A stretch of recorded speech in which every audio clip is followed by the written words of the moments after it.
तो ये मज़ीद इसमें पाकिस्तान के लिए जो किरदार होगा ये मज़ीद बढ़ता जाएगा। और पाकिस्तान दुनिया के मुख्तलिफ ममालिक में जो मसला है, अभी लेबनान वाले भी रिक्वेस्ट कर रहे थे, या जी। बाकी जो खिते में है, स्पेशली जीसीसी कंट्रीज में जो अभी एक रिफ्ट और रैप्चर हमें नजर आ रहा है, इन तमाम ममालिक में पाकिस्तान चाहता है, देखा ओवरऑल पाकिस्तान के क्या था इसमें कि peace and stability in Middle East है, जीसीसी कंट्रीज के साथ चाहता है कि ईरान और जीसीसी कंट्रीज के आपस में कोई कन्फ्रंटेशन मजीद ना हो।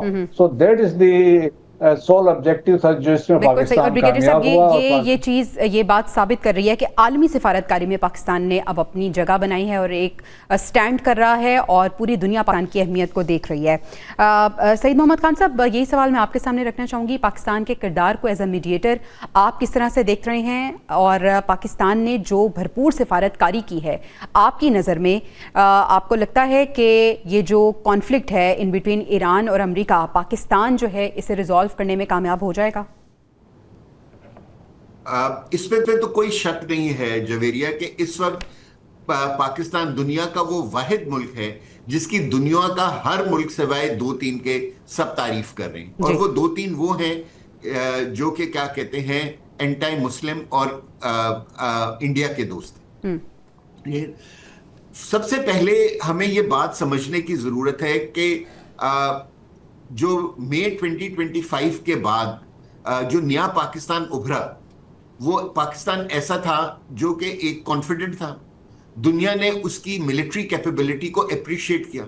उनको रियलाइज ये हुआ कि ये इतना रिस्पॉन्सिबल मुल्क है कि ऑल्दो ये जंग जीत रहे थे, लेकिन जब प्रेसिडेंट ट्रंप ने कहा कि जी कि ये हम अपने ऑफेंसिव को रोक दें, तो ऑल्दो अगर हम चाहते तो हम इंडिया को बहुत ज्यादा इससे नुकसान पहुंचा सकते थे जो हमने 10 तारीख को पहुंचाया, लेकिन हमने एज ए रिस्पॉन्सिबल कंट्री हम फौरन रुक गए और हमने एस्केलेशन लेडर पर हम ऊपर नहीं गए और हमने इंडिया में कोई नॉन मिलिट्री टारगेट हिट नहीं किया। जब दुनिया ने देखा कि पाकिस्तान तो इतना रिस्पॉन्सिबल मुल्क है, तो उनको ये एहसास हुआ कि इस इलाके के अंदर अगर हमने स्टेबिलिटी लेकर आनी है, जो कि एक वर्ल्ड पावर की रिक्वायरमेंट होती है, तो हमें इंडिया के बजाय पाकिस्तान पे ट्रस्ट करना चाहिए। और जब ईरान और अमेरिका की जंग हुई, तो पाकिस्तान वो वाहिद मुल्क था जिसका ना सिर्फ इन दोनों कंट्रीज के कैपिटल में बल्कि गल्फ में और मिडिल ईस्ट में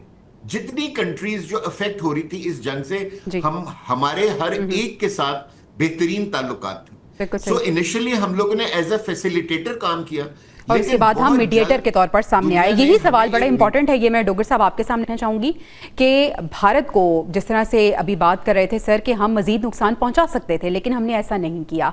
और सर अभी भी जो हम जंग रुकवाने की बात कर रहे हैं, तो पूरी दुनिया को ये मैसेज जा रहा है कि हम पीस में करें, हम पीस चाहते हैं, हम जंगे नहीं चाहते, हम लड़ाई झगड़े नहीं चाहते और हम अमन फैलाना चाहते हैं।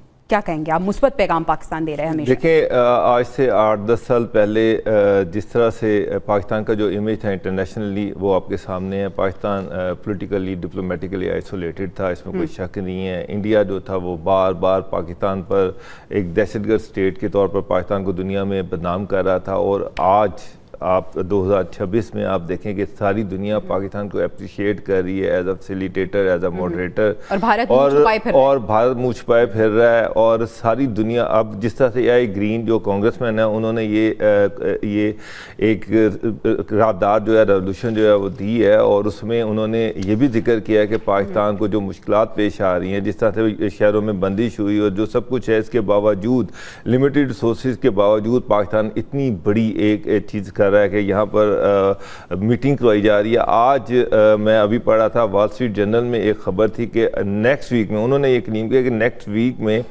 फिर इस्लामाबाद में अमेरिकन्स और ईरानियंस की मुलाकात होने जा रही है, मीटिंग हो रही है। यानी कि आज जिस तरह मार्को रूबियो ने कहा कि आज ईरान ने अपना जवाब देना था, तो उसके बाद जो अमेरिकन अखबारात हैं वो ये एक्सपेक्ट कर रहे हैं कि अगले हफ्ते कोई मीटिंग एक्सपेक्ट की जा रही है। Despite of all the chaos, Donald Trump भी कह रहे हैं ना कि वो ऑप्टिमिस्टिक हैं कि मुज़ाकरात हो जाएंगे? जी बिल्कुल, चंद एक इश्यूज़ रह गए हैं और आज जो ईरान का जवाब आएगा उस पर उम्मीद ये की जा रही कि इसके बाद एक मीटिंग होगी इस्लामाबाद में। तो ये भी एक रिकग्निशन है कि इसके बावजूद एक ऐसा टाइम आया कि ऐसे लग रहा था कि मुज़ाकरा ख़त्म हो गए, जंग दोबारा रिज्यूम हो जाएगी, लेकिन आप पाकिस्तान की जो लीडरशिप है, फील्ड मार्शल और प्राइम मिनिस्टर जो हैं वो मुसलसल ईरान के साथ कनेक्टेड हैं, अमेरिका के साथ कनेक्टेड हैं। पाकिस्तान ने ये जो हॉल्ट किया, पॉज किया जो ऑपरेशन को अमेरिका ने, वो भी ट्रंप ने खुद कहा कि उन्होंने पाकिस्तान के प्राइम मिनिस्टर और फील्ड मार्शल के कहने पे उस ऑपरेशन को होल्ड किया, उसके साथ साथ पॉज किया, उसके साथ साथ उन्होंने ईरानियन जो शिप पकड़ा था उसके जो कैदी थे वो भी पाकिस्तान के हवाले किए पाकिस्तान के कहने पे। तो ये जो पूरी सिचुएशन चल रही है इस पे हम डिटेल में बात करेंगे। अभी मुझे सईद मोहम्मद खान साहब शुक्रिया अदा करना है, अब ब्रेक पे भी जाना है, ब्रेक से वापस आएंगे तो नाजरीन ये हम बात करेंगे, पैनल बाकी हमारे साथ मौजूद होगा कि आखिर मुज़ाकरात को जो ऊंट है वो किस करवट बैठेगा।